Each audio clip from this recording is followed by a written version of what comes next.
तो आज हम चर्चा करेंगे एक प्रश्न के बारे में, एक प्रश्न जो कि एक विद्यार्थी ने भेजा, और ये प्रश्न जो है एक क्लिप के ऊपर आधारित है। एक क्लिप में एक अधर्मी व्यक्ति जिसे धर्म का कोई ज्ञान नहीं, वो किस प्रकार से शिवलिंग का मजाक बना रहा है। आइए पहले वो क्लिप देखते हैं। मुफ्ती साहब भी कुछ कहना चाह रहे हैं। जियाई साहब बोलिए। जियाई साहब। जी मुफ्ती साहब बताइए।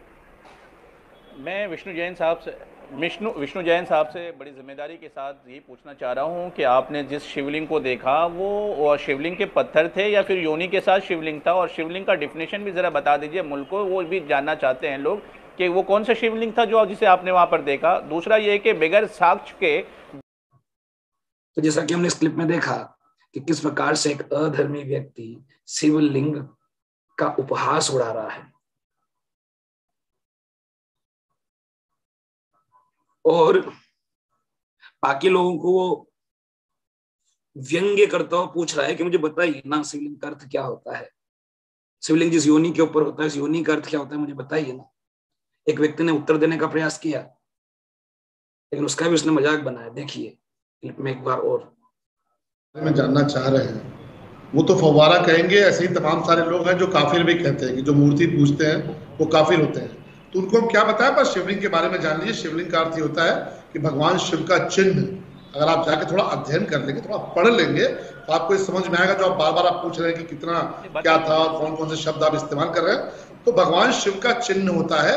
और ये सबको पता है कि जहां नंदी भगवान बैठे होते हैं उसके सामने साक्षात भगवान शिव होते हैं। भगवान शिव के चिन्ह के तौर पे शिवलिंग होता है। और ये भी सबको पता है कि कैसे ये पूरा का पूरा मंदिर तोड़ा गया। इतिहासकारों को भी पता है, आपको भी पता है, दुनिया को भी पता है, सबको पता है। अरे आपको हम क्या पता है, जाइए पढ़िए ना, आपको तो कुछ नहीं पता। आप तो एक कार्टून को लेकर बवाल करने वाले लोग हैं कि अगर एक कार्टून पे लिंग क्या होता है, उसमें योनि थी वो क्या होती है, वो कौन सी चीजें आपने वहां पर पाया है, उनका आकार कैसा होता है, में आपका विचार ज्यादा रहता है ना।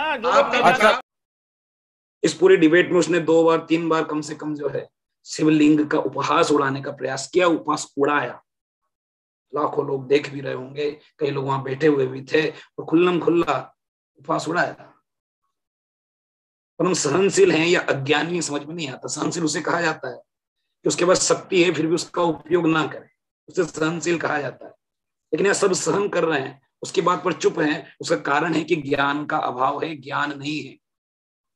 और ज्ञान क्यों नहीं है? क्योंकि समाज में, शिक्षा व्यवस्थाओं में शास्त्रों का, धर्म का ज्ञान दिया ही नहीं जाता है। हमारी इस्कॉन संस्था ज्ञान देने का प्रयास करती है समाज में, लेकिन उस प्रकार का प्रोत्साहन नहीं मिल पाता है। या कहा जाता है कि अरे क्या ज्ञान दे रहे हो, गरीबों को खाना खिलाओ, कंबल बांटो, बस ये करो, ज्ञान देने की आवश्यकता नहीं। ज्ञान नहीं होगा तो ज्ञान के बिना धर्म जो है पूरी तरह खंडित हो जाएगा। और उसका एक उदाहरण है कि अधर्मी मौलाना खुल्लम खुल्ला हमारे शिव जी का मजाक बना रहा है, शिवलिंग का मजाक बना रहा है।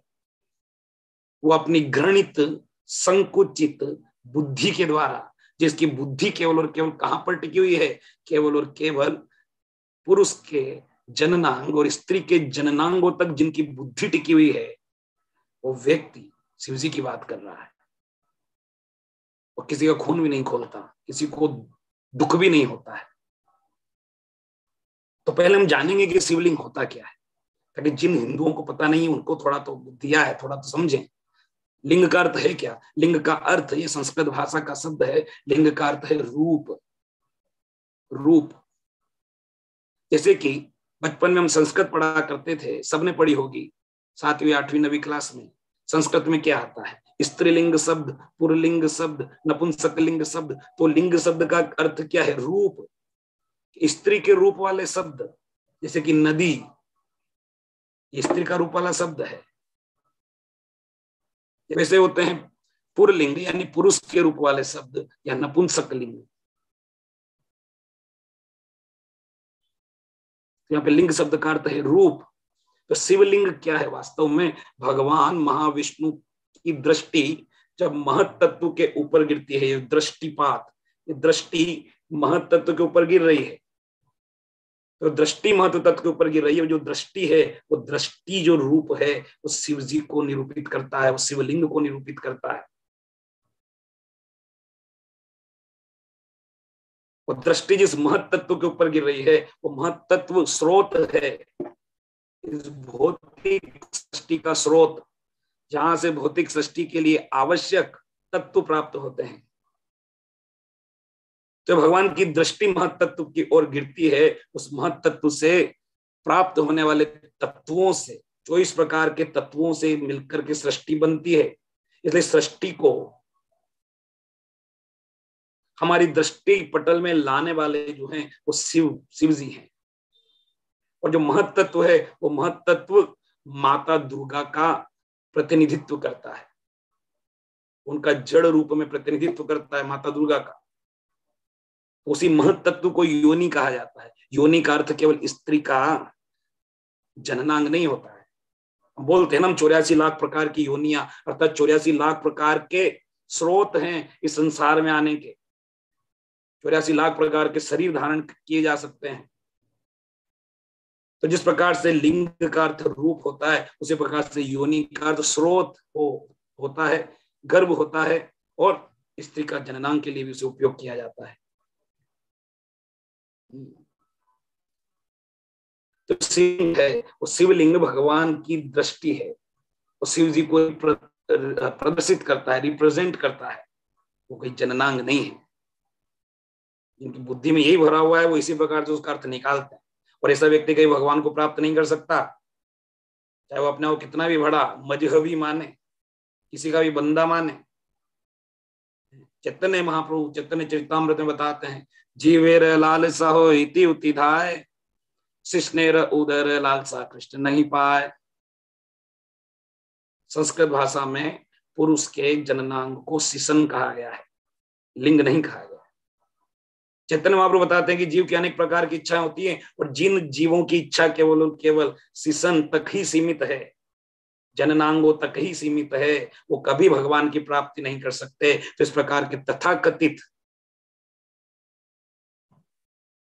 लोगों के द्वारा शिव जी का मजाक बनाना या शिवलिंग का मजाक बनाना बहुत भयंकर अपराध है। और लोग चुप बैठे हैं क्योंकि उनको कोई ज्ञान नहीं, और ज्ञान इसलिए नहीं क्योंकि समाज में प्रचार नहीं। इस्कॉन संस्था पूर्ण रूप से शुद्ध रूप से शास्त्रों के ज्ञान का प्रचार करने का प्रयास कर रही है, और ज्ञान से अधिक महत्वपूर्ण और कुछ नहीं, भगवत ज्ञान से अधिक महत्वपूर्ण और कुछ नहीं। इस प्रचार में आप सब भी इस्कॉन का सहयोग कीजिए, ताकि बच्चों को समाज में शास्त्रों के ज्ञान में एकदम मजबूती के साथ, दृढ़ता के साथ उनके हृदय में ज्ञान को स्थापित किया जा सके। दूसरे शब्दों में कहा जाए तो उन्हें भगवत ज्ञान में कट्टर बनाया जा सके। कट्टर भगवत ज्ञान, जब कट्टर भगवत ज्ञान होगा तो फिर किसी के भी प्रश्नों को उत्तर देने की शक्ति होगी। जब तक ज्ञान नहीं होगा तब तक किसी के प्रश्नों को उत्तर दे ही नहीं पाएंगे। चुपचाप बैठे रहेंगे मुंह लटका करके, जैसे तो हमने कोई पाप किया है। शर्मिंदगी से बैठे हुए रहेंगे, जैसे कि उस डिबेट में बाकी हिंदू बैठे हुए, उन्हें उत्तर नहीं है उनके पास, क्या करें। और मौलाना खुल्लम खुल्ला उनकी मजाक बना रहे हैं। भगवत ज्ञान को सीखिए, शास्त्रों का पालन करना सीखिए। हरे कृष्ण।